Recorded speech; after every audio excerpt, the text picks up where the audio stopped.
안 되는 게 아니라 하나님께서 허락하시면 되어지는 줄 믿습니다. 자, 우리 주신 말씀 함께 봉독할 텐데요. 고린도전서 11장 23절에서 26절까지 말씀. 제가 PPT로는 성경 본문 말씀은 올려드리지 않습니다. 우리 말씀을 펴서 함께 묵상하는 그런 훈련, 예배 시간이라도 함께 하는 게 좋을 것 같아서 대신에 예배 중에 설교 중에는 바로바로 성경 말씀 함께 나눌 수 있도록 제공하니까요. 우리 함께 찾아서 봉독하도록 하겠습니다. 고린도전서 11장 23절에서 26절까지 말씀, 제가 가진 성경 신약 277페이지에 있습니다.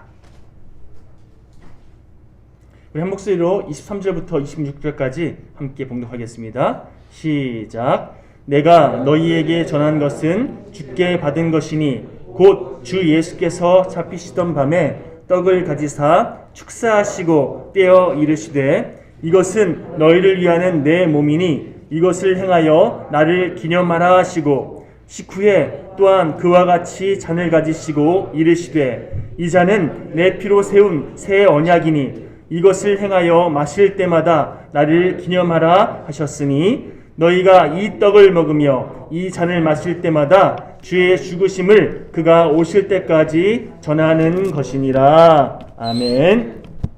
할렐루야. 지난 주간에 우리 세계 성찬주의를 맞이해서 성찬식을 함께 거행했습니다. 기억하시죠? 오늘 본 말씀 지난주에 들었던 기억이 나시죠? 네. 오늘 우리가 봉독한 이 말씀은요, 사실 성찬식을 거행할 때마다 늘 회자되어지고 늘 묵상되어지는 본문입니다. 한 가지 질문 드리고 싶은데요. 주님께서 이 성찬을 기념하라 라고 명령하신 이유가 뭘까요? 늘 해왔는데 때가 되면 함께 동참했는데 그 이유를 좀 함께 묵상하고 알고 하는 것이 더 의미 있지 않겠습니까? 여러분 다 아시는 것처럼 예수님께서는 십자가에 달려 돌아가시기 전날 밤 제자들과 함께 초회의 만찬을 함께 가지시면서 그 식탁의 교제 자리에서 제자들에게 떡을 떼어주시면서 이것은 나의 몸이니 먹으라 말씀하셨고, 또 포도주를 나눠주시면서 이 잔은 죄사함을 얻기 위하여 많은 사람을 위해 흘리는 나의 새 언약의 피니 이 잔을 마시라 라고 말씀하셨습니다. 잠시 오늘 본문 말씀 다시 한번 읽어볼까요? 우리 24절부터 25절까지 말씀 읽겠습니다. 자, 띄워주시겠습니까? 시작. 축사하시고 떼어 이르시되 이것은 너희를 위하는 내 몸이니 이것을 행하여 나를 기념하라 하시고 식후에 또한 그와 같이 잔을 가지시고 이르시되 이 잔은 내 피로 세운 새 언약이니 이것을 행하여 마실 때마다 나를 기념하라 하셨으니. 아멘. 여러분, 예수님께서 기념하라 명하신 이 내용을 좀 주목할 필요가 있습니다. 예를 들어서 보리떡 5개, 또 물고기 2마리로 5,000명 이상을 먹이신 일명 오병이어 사건, 이런 아주 대단한 기적의 사건을 기념하라 말씀하지 않으셨습니다. 또 예를 들면 폭풍을 잠재우고 파도를 잔잔하게 하셨던 그런 권능의 모습을 기억해라 이렇게 말씀하지 않으셨어요. 38년 된 중풍병자 일으키시고 나서 내가 이렇게 치유의 능력이 있다 기억해라 이렇게 말씀하지 않으셨다는 겁니다. 예수님께서 뭘 기억하라고, 뭘 기념하라 말씀하셨냐면 성찬을 베푸시는 모습, 한마디로 자신의 몸을 찢어서 나누어 주시는, 너희를 위해서 희생하고 섬기는 이 모습을 기념하라 라고 말씀하셨다는 겁니다.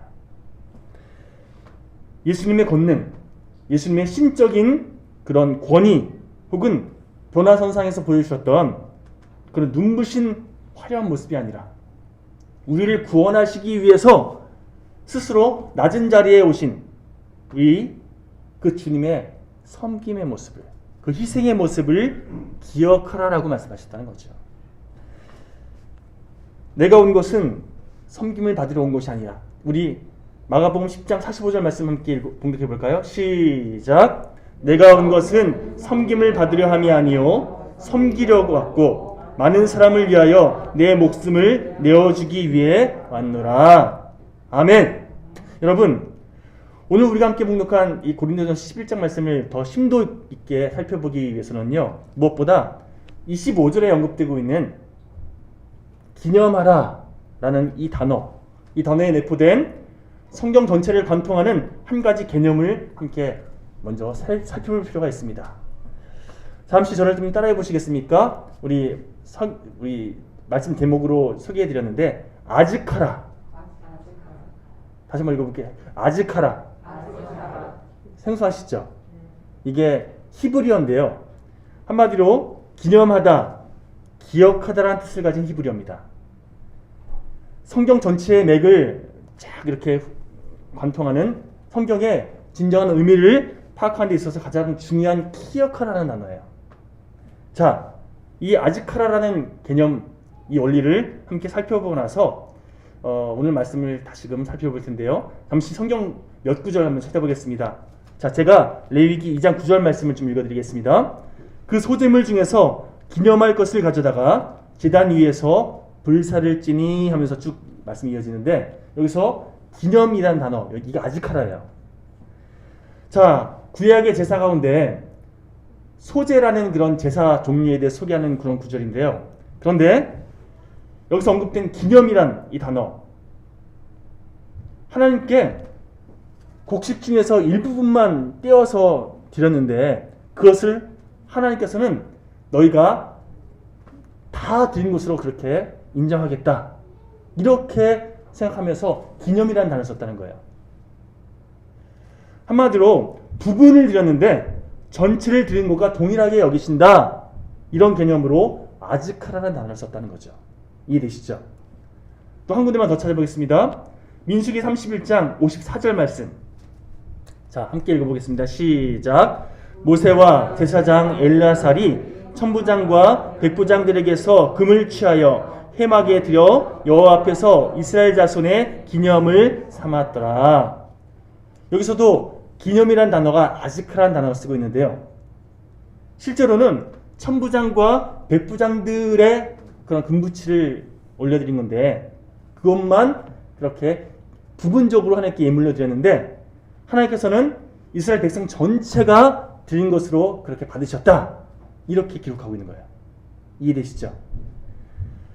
아즈카라라는 이 단어는요, 어떤 일부분을 전체로 다 인친다, 어떤 대표성을 가진 것을 통해서 전체를 생각한다, 이런 개념이 있습니다. 일부를 드려 기념했는데 전체를 드린 것과 동일한 고백으로 받아주시겠다, 어떤 상징적인 것을 통해서 전체를 생각하는 그런 기호를 삼겠다, 이것이 아즈카라라는 그런 개념이라는 거죠. 여러분, 기념 혹은 기억이라는 의미를 가진 이 아즈카라, 이 성경적인 의미에 대해서 좀 더 이해하기 쉽게 우리 일상생활 가운데 한 가지 예를 들어 드리겠습니다. 사랑하는 두 남녀가 있습니다. 그래서 사랑의 증표로 약지에 끼는 그런 커플링을 서로 맞춰 꼈어요. 자, 이 커플링, 저는 어느 순간 살쪄가지고 결혼 반지를 이제 못 끼기 시작하는데요.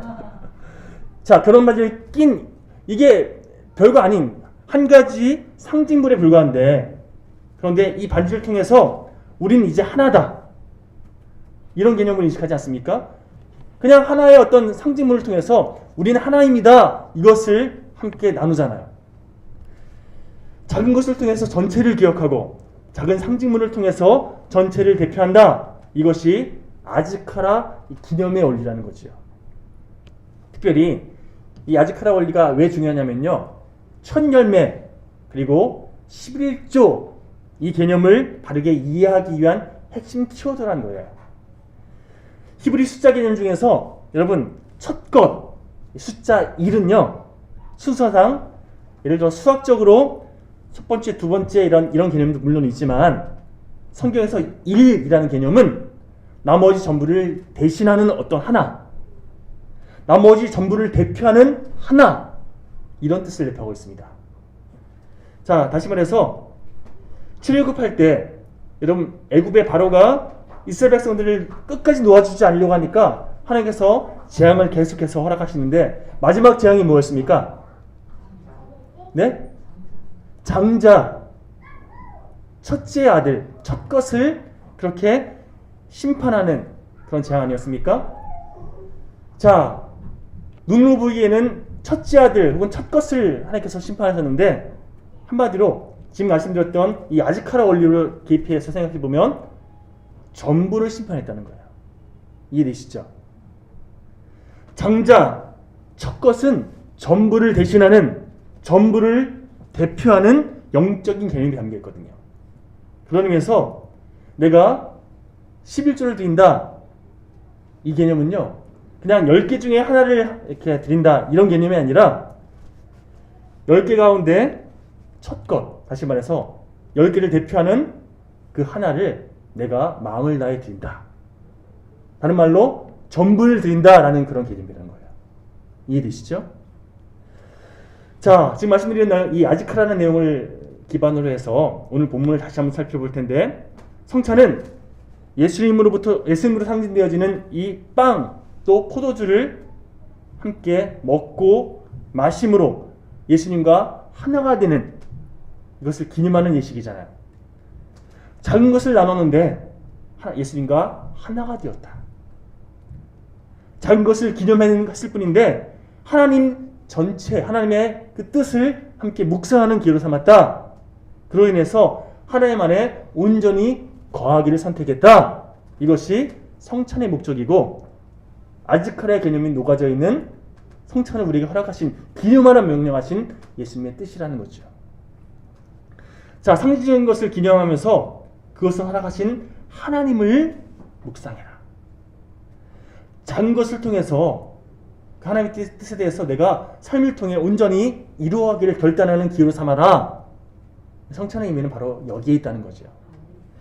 자, 그럼 기본 개념은 세팅해 드렸으니까 이 아즈카라 원리를 기반으로 해서 자, 우리 삶 가운데 필요한 믿음의 적용점 3가지를 오늘 함께 나눌 텐데요. 자, 첫째로, 작다고 소홀하게 건성건성 여기지 말고 작은 부분을 온전히 드릴 줄 아는, 그래서 전체를 다 내어드리는 그런 훈련을 해나가는 우리가 되었으면 좋겠습니다.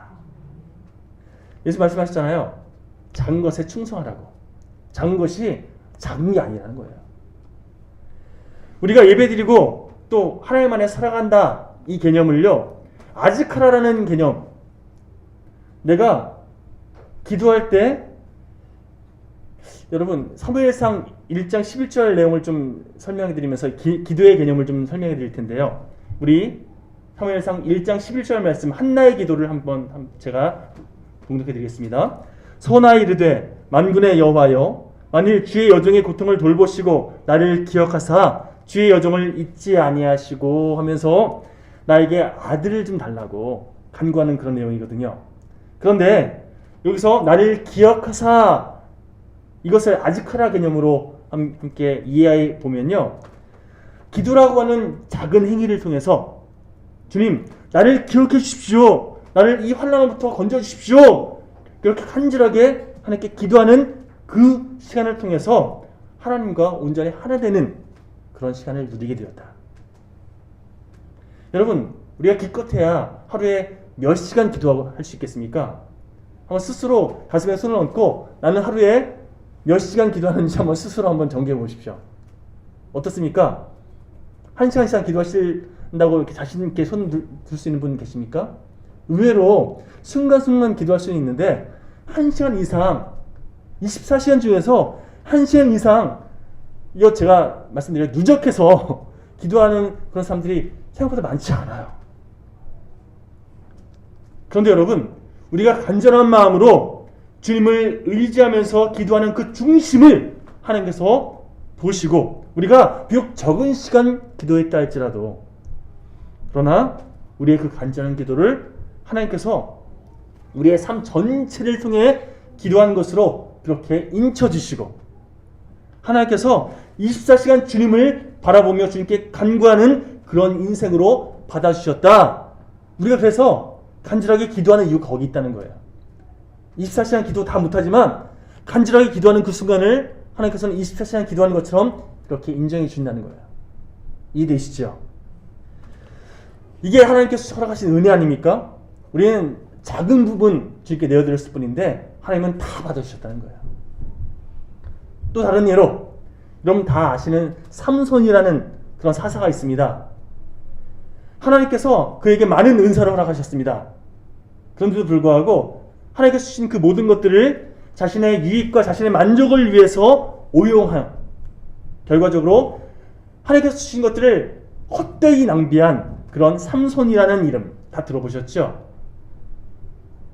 근데 그가 죽기 마지막 기도, 눈 다 뽑히고 사람들의 조롱거리가 되어서 기둥에 묶여 있을 그때에 사사기 16장 26절에 보면 이렇게 기도합니다. 제가 봉독해 드릴게요. 삼손이 여호와께 부르짖어 이르되 주 여호와여 구하옵나니 나를 생각하옵소서 하면서 다시 한번 나에게 길을 달라고 기도하는 내용이에요. 나를 생각하옵소서 이렇게 기도했더니 온 마음 다해 온 열정 다해 정말 간절하게 기도했더니 하나님께서 그에게 능력을 허락하심으로 하나님의 은혜 안에서 최후 승리를 경험하게 되었다. 이게 그 이후의 얘기예요. 내 삶 전체는 다 엉터리였음에도 불구하고 내 마지막 기도 간절한 마음으로 주님께 올려드립니다. 제발 나를 생각해 주십시오. 이렇게 아즈카라 원리 붙잡고 하나님께 간구했더니 나아갔더니 결국 하나님께 쓰임받게 되었다. 이게 삼손 이야기라는 거예요. 엄밀히 말해서 삼손은요 인생 자체를 허비했던 그런 사람이에요. 그러나 마지막 순간의 기도를 그리고 그 기도를 받으신 하나님에 의해서 히브리서에 보면 삼손을 믿음의 사람이라고 소개하고 있습니다. 하나님은요 그렇게 많은 시간을 허비했던 삼손을 마지막 그 기도를 받으신 것 통해서 그를 믿음의 사람이라고 인정해 주셨다는 거예요. 여러분 이 아즈카라 원리를 잘못 곡해해서 그럼 한 번만 잘 회개하면 되나? 그냥 내 마음대로 살다가 마지막 한번 잘 회개하면 되겠네 이렇게 생각하거나 아니면 일주일에 한 번 주일 예배 때만 아주 정석권 예배 드리면 나머지 다른 시간들은 내 마음대로 해도 상관없겠네 예배만 잘 드리면 되는 거 아니야? 나머지 시간은 내 마음대로 해야지 이렇게 생각하거나 아니면 한순간만 온 마음 다해 하나님께 순종하면 되겠구나 나머지 시간들은 뭐 그냥 이렇게 저렇게 해도 괜찮겠지 뭐 이렇게 잘못 이상하게 받아들이시는 분이 있을 수 있어서 제가 혹시나 싶어 말씀드리는데요. 아즈카라 인생이 된다는 것은 그냥 내 마음대로 하다가 마지막에 혹은 어느 때에 한순간 열심히 하면 된다 이게 아니라 예를 들어서 아침에 일어나서 첫 시간을 여러분 새벽기도에 참석한다든지 아니면 기도를 시작한다든지 아니면 하나님을 묵상하는 그런 시간 보낸 다음에 하루를 보내보십시오. 그러면 여러분 그날 하루는 하나님과 동행하는 시간이 되지 않습니까? 그렇게 안 하고 하루를 시작할 때보다 하루를 기도하면서 묵상하면서 시작하면요 순간순간 하나님께서 나에게 뭘 원하시는지 생각하게 된다는 거예요. 하나님과 동행하게 돼 있다는 거예요. 결혼도 마찬가지입니다. 여러분 우리 믿지 않은 분들은 결혼식을 하지만 그리스도인들은 결혼 예식을 합니다. 결혼 예배를 드려요. 이게 왜 중요하냐면 결혼 생활 내내 내가 예배를 드림으로 결혼을 시작해서 언제나 하나님을 의지하며 하나님께서 우리 가정 가운데 함께 하시는 그런 복된 가정을 이루겠습니다. 하나님의 축복이 임하는 그래서 그 축복을 흘려보내는 복된 가정을 이루겠습니다. 이렇게 우리의 가정을 우리 두 부부를 하나님께 올려드리는 시간을 갖는 거거든요. 이런 결단을 시작할 때 그 가정이 하나님께서 주인 되시는 복된 가정이 되게 되어 있다는 거죠. 이렇듯 아즈카라 개념을 삶을 통해서 아름답게 녹여낼 때 우리의 삶의 질이 달라지게 되어 있습니다. 그런 의미에서 기도를 드릴 때 그냥 중언부언 습관적으로 의미 없이 드리는 것이 아니라 내 삶 전체를 내어드리길 그런 간절함으로 짧게 기도드리더라도 그렇게 간절함으로 기도하는 인생 아즈카라 인생입니다. 작은 희생을 통해서 내 삶을 하나님의 뜻을 이루어드리는 그런 도구로 내어드리길 결단하는 아즈카라 인생 되기를 간절히 소망합니다. 그것이 저와 여러분들의 삶의 모습이 되기를 다시 한번 주님으로 축원드립니다. 문제는 사단의 세력이 우리들로 하여금 너무나 많은 순간 이 아즈카라 원리를 붙잡지 못하게끔 방해하더라는 거예요. 자원하는 마음, 기뻐하는 마음, 즐거워하는 마음, 이 마음으로 나가야 되는데 이 마음 없이 아주 억지로, 성경에서는 인색함으로 라는 단어를 쓰는데요. 하나님 앞에 인색한 마음으로 서게끔 그렇게 우리를 현혹할 때가 너무나 많다는 겁니다. 여러분, 분명히 말씀드리지만 인색함으로 하는 모든 행위는요, 아즈카라 정신을 담을 수도 없거니와 하나님께서 기뻐하지도 않으십니다. 자, 한 가지 예를 들어 드릴게요. 제 둘째 딸 너무나 사랑스럽잖아요, 그렇죠? 저만 그런 거 아니죠? 그 아이가 평소에는 너무나 착하고 다른 사람도 잘 배려하고 너무나 이뻐요. 근데 어느 날 자기가 먹고 싶은 게 있는데 이거 나만 먹고 싶었던 것 같아요. 제가 맛있는 과자를 사줬는데 평소 같으면 아빠한테 먹여주거든요. 막 와서 주고 그러는데 그날은 안 주는 거예요. 그래서 제가 사준 거잖아요.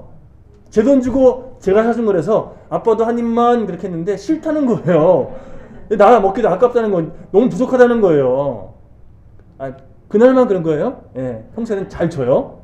자,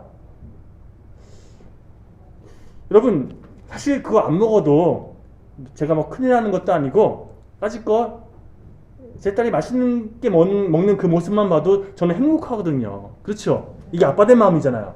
그런데 내 돈 주고 사준 건데, 내가 사준 건데 그거 사준 아빠한테 감사를 표현하면서 아빠 여기 있어요, 고마워요, 감사, 이런 마음 많이 표현하면 제가 얼마나 기쁘겠습니까? 그렇죠? 더 사주고 싶죠. 그런데 어쨌든 안 주려고 하는 그 모습 보면서 저희 아내가 야, 조금만 나눠줘 이렇게 한마디 하니까 야, 저희 둘째 딸이 이렇게 한 움큼 나눠줬는데 조금 나눠줬는데 이 표정이요, 어찌나 인색함으로 가득한지. 주기 싫은 거 억지로 주는 표정 있잖아요. 근데 제가 그 표정 보면서 바로 저 얼굴빛이 하나님 앞에서 인색한 모습으로 서 있을 때 내 모습이 있구나, 우리 모습이겠구나 라는 생각이 들더라고요. 고린도서 9장 7절 말씀 제가 공독해 드리겠습니다. 각각 그 마음에 정한 대로 할 것이요 인색함으로나 억지로 하지 말지니 하나님은 즐겨내는 자를 사랑하시느니라. 인색함으로나 억지로 하지 말라. 그 표정으로 억지로 주지 말라는 거예요. 다시 말하는 것은 마음에 감동이 있는, 뜨거움이 있는, 무엇보다 하나님께 대해 감사하는 마음이 있는, 그래서 하나님께 즐거움으로, 기쁨으로 그렇게 우리의 것을 내어드릴 줄 아는, 하나님께 최선을 다해 헌신할 줄 아는 그런 복된 저희는 모두 되시기를 간절히 축원합니다. 자, 두 번째, 좋은 것을 품고 사는 복된 인생 되기를 간절히 소망합니다. 우리가 살아가면서 좋은 것이 올 때가 있고요, 또 나쁜 것이 올 때가 있습니다. 우리가 예기치 않게, 생각지도 않게 좋은 것이 오는 순간, 나쁜 것이 오는 순간, 이것이 반복되는 것이 인생이잖아요. 또 반대로 내 안에서 좋은 것이 흘러나올 때가 있고 나도 모르게 나쁜 것이 흘러나올 때가 또 있어요. 그렇죠? 나도 모르게 막 욱하면서 반응할 때가 있잖아요. 그렇다면 이왕이면 좋은 것이 더 오래 내 안에 머무를 수 있도록, 좋은 것이 더 많이 내 안에서 흘러나올 수 있도록 그렇게 내가 살아가야 되지 않겠습니까? 그러려면요, 모든 좋은 것의 근원이 되시는 우리가 주님 안에 거할 때, 주님 품 안에 안겨 있을 때에 우리가 좋은 것을 품고 사는 인생이 될 수 있다는 겁니다. 여러분, 한 가지 당부하고 싶은 게 있는데요, 좋은 것을 경험할 때마다 그것을 적극적으로 표현하는 그런 인생이 되었으면 좋겠습니다. 이게 왜 중요하냐면 좋은 장소에 가게 되거나 좋은 것을 먹을 때, 또 좋은 사람과 있을 때 이 좋은 것을 잘 표현하잖아요. 그러면 표현하면 표현할수록 그 좋은 것이 더 큰 기쁨으로 또 더 오랫동안 머물게 돼 있거든요. 표현이 인색한 사람은요, 좋은 것을 빨리 흘려보냅니다. 좋은 것을 금세 놓쳐버리더라는 거예요. 언젠가 제가 베푸는 은사가 있는 한 성도님과 이런저런 얘기를 나누다가 그분이 이런 말씀을 해주시더라고요. 자기는 뭔가 생길 때마다 다른 사람들에게 나눠주는 게 너무 기쁘대요. 정말 그런 분이에요. 막 나눠주고 베푸는 것을 좋아하시는 분이에요. 그런데 받는 쪽에서 내가 자신이 줬을 때 주는 것을 감사히 하고 또 잘 먹었다고, 잘 쓰고 있다고 그렇게 피드백을 해주면요, 그 사람에게 더 챙겨주고 싶대요. 더 많이 주고 싶대요. 그런데 받는 것을 너무나 당연하게 여기거나 아니면 고마운 마음이 조금 더 느껴지지 않으면 주긴 주는데 소위 기쁨이 안 느껴지더래요. 무슨 말씀인지 이해되시죠? 표현하십시오. 당연한 거 우리는 당연하게 여기면서 그냥 표현 안 할 때가 많은데 당연한 거 없다는 거예요. 표현하시기 바랍니다. 감사를 표현하고 사랑을 표현하고 기쁨을 표현하고 은혜를 표현할 줄 아는 인생. 여러분, 또 나쁜 것이 찾아올 때 예를 들어서 분노할 수밖에 없는, 또 절망할 수밖에 없는 그런 상황과 환경이, 그런 만남이 우리에게 찾아올 때 보통 그런 경우 우리들은요, 죄성을 갖고 있는 그런 연약한 존재인지라 감정대로 반응할 때가 참 많습니다. 부정적인 태도를 보일 때가 참 많더라는 거예요. 그러나 그 부정적인 것들, 그 안 좋은 것들을 오랫동안 붙잡고 있는 거, 우리들은 그 안 좋은 거 계속 묵상하면서 더 그 안 좋은 소용들을 계속 호적거리잖아요. 그때 믿음에 눈들어서 주님의 뜻을 분별할 때, 주님의 도우심을 간구할 때 우리가 선한 방향성을 향해 나아가게 된 줄 믿습니다. 우리가 걱정한다고, 우리가 염려한다고, 근심한다고 일이 잘 풀리던가요? 아니요. 대부분의 경우 마음만 더 힘들어져요. 머리만 더 복잡해져요. 심지어는 상황도 더 악화의 일로 치닫기 마련입니다. 그러나 뭔가 잘 안 풀리는 것 같고 실제로 좋지 않은 상황이라 할지라도 여러분, 그럼에도 불구하고 믿음의 눈 들어 주를 보리. 왜냐하면 주님께서 함께 하시기에 이 또한 지나가리라. 아멘. 여러분, 이런 믿음의 태도로 나아가면요, 결과적으로 하나님께서 허락하신 정말 좋은 것을 누리게 돼 있다는 겁니다. 마지막 세 번째로, 자신의 것, 그것이 정말 작은 것이라 할지라도요, 기쁨으로 나눌 줄 아는 그런 저 여러분 되었으면 좋겠습니다. 그럴 때 온전한 사랑을 이루어가는 하나님의 복된 도구로 쓰임받게 되어 있다는 겁니다. 자, 인간은 연약한 존재입니다. 그래서 절대로 혼자서 살아갈 수는 없습니다. 가끔 혼자서 무인도에 그렇게 살아가는 영화라든지 뭐 그런 영상들 가끔 보는데 너무 힘들어하는 것 잘 표현하잖아요. 그렇죠? 사랑을 받으며 살아가야 되고요, 사랑을 나누며 살아가야 더 그 기쁨이, 그 만족이 더 커지기 마련이라는 거예요. 잠시 제 이야기를 좀 해드릴까 하는데요. 제 아버지는 지국군이셨습니다. 원사로 제대하셨는데, 솔직히 말씀드리면 중고등학교 시절 이후로 제가 아버지에 대해서 좀 반항심 느끼고 또 아버지가 좀 답답하게 느껴져서 좀 사이가 좀 안 좋았던 그런 시간이 있었어요. 그런데 제가 나이가 들어서 군대에 가고 첫 휴가를 나왔을 때,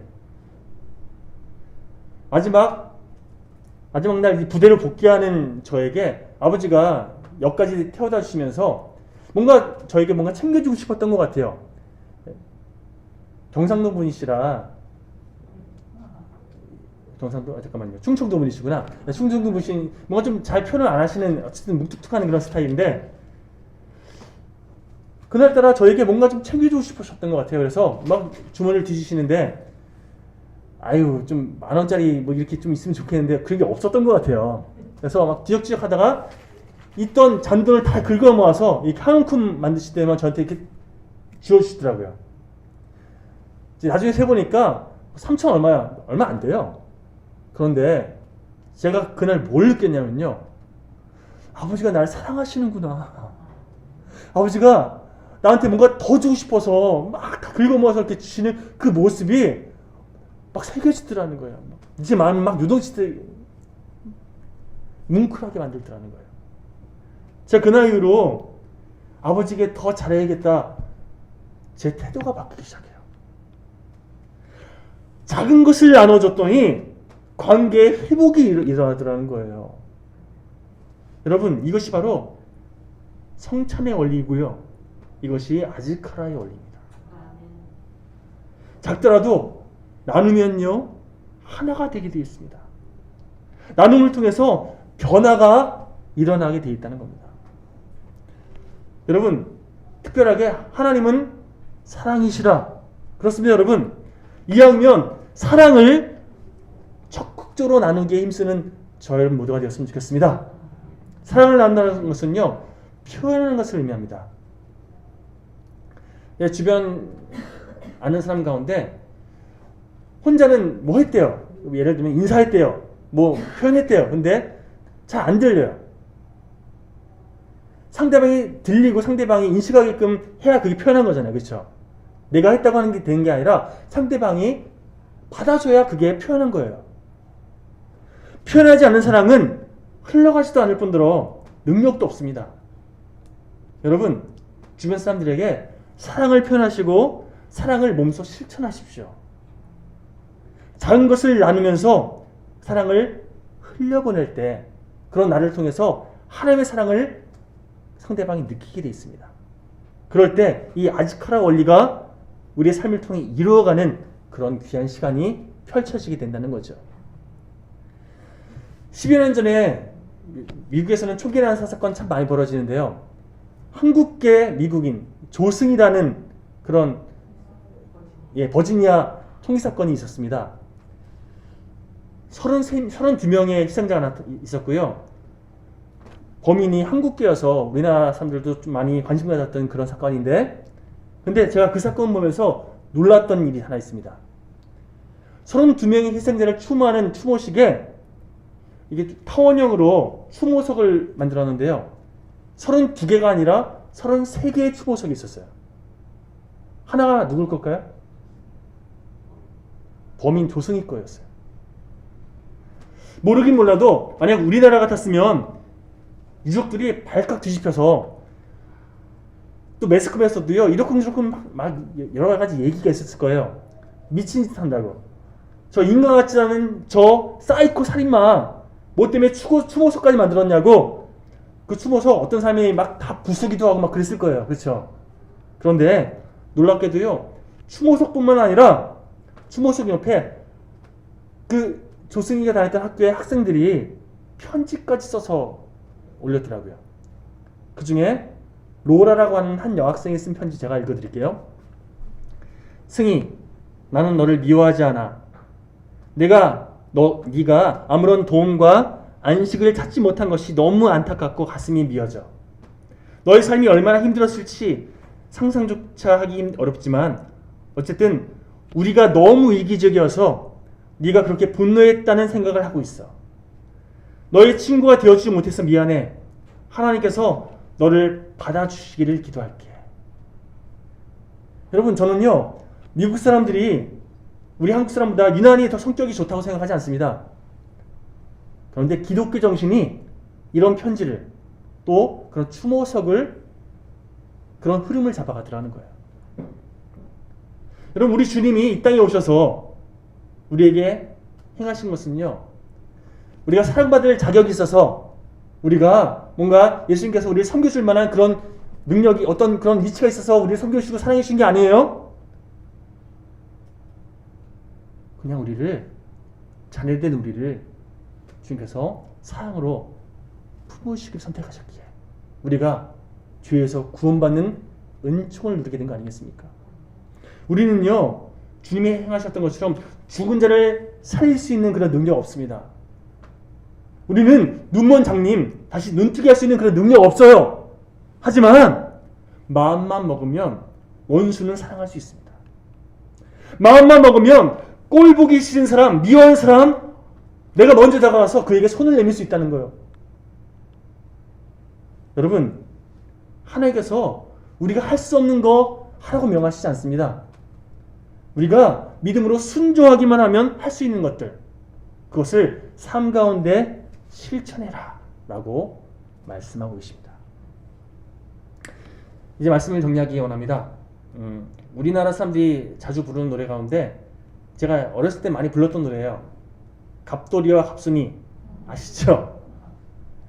제가 어렸을 때는 정말 아무 생각 없이 그냥 멜로디가 좋아서 그냥 따라 부른 적이 많았는데 어느 목사님이 이 노래 해석해 준 적이 있어요. 그런데 참 한이 철철철 넘치는 그런 노래더라고요. 가사 아시죠? 대충 소개해드리면 갑돌이와 갑순이가 한 마리 살았는데 둘이는 서로 사랑했대요. 갑돌이 마음은 갑순이 뿐이래요. 그런데 겉으로는 하면서 안 그런 척했대요. 2절 들어보세요. 그러다가 갑순이가 어떻게 됐죠? 시집을 갔어요. 시집간 첫날 밤에 갑순이가 한없이 울었대요. 갑순이 마음은 갑돌이 뿐이요. 그런데 겉으로는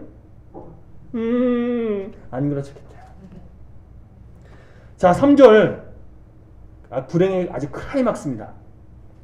갑돌이가 화가 나서 장가 갔대요. 장가 간 첫날 밤에 달 보고 울었더래요. 갑돌이 마음도 갑순이 뿐이래요. 그런데 겉으로는 3절은 참 가사가 재밌어요. 고까지껏 했더래요. 여러분, 이 가사 쭉 생각해보면요, 갑돌이도 피해자고 갑순이도 피해자고, 피해자라는 표현은 그렇지만 불쌍한 인생 되잖아요. 그렇죠? 가장 불쌍한 사람이 누굴까요? 갑돌이 섹시요. 갑돌이 섹시 화가 나서 그런 때잖아요. 얼마나 사랑받지 못했을까요? 그렇죠?